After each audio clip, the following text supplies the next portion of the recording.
Hey y'all, welcome back. I am coming on to do another layout to play along with Christy's Beautiful Life, 30 days of sketches. And I'm using this Simple Stories kit.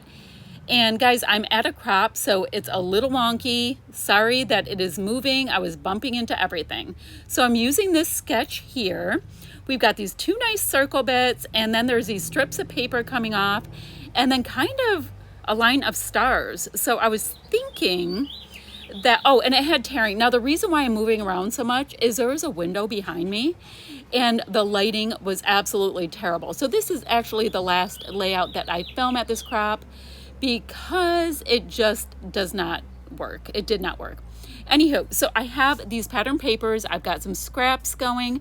I used a lot of this kit already because I designed with it for the ScrapRoom design team, but it has some life left and I'm going to get my money's worth out of it. Now, this is a super quick layout. The sketch was easy to do, so I didn't even have to do much on camera.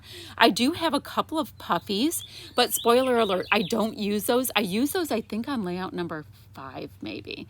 I've got some die cuts, a couple of enamel dots, that little card that reads sun that I don't end up using either. And I've got some white cardstock. So let's just jump right ahead and I will show you what I came up with. I went ahead and cut circles out, which is fine. I layered them up, I scuffed them up, and I put hello and sunshine, which were on the sticker sheet, and kind of around those circles to bring it all in as part of the design. Added a few splatters, no big deal, some enamel dots, and that was that for this layout. It was the quickest layout and such a good sketch that I'm totally going to have it in my arsenal to use like a bazillion times. Now, I don't have any photos on this. I didn't do photos with the ones when I was at the crop, but I just wanted to play with some product from ScrapRoom, from Scrappin Happy Studio, and I just went for it, and I think it totally worked out. I'm going to have links down below, and I'll see you guys ever so soon with another video.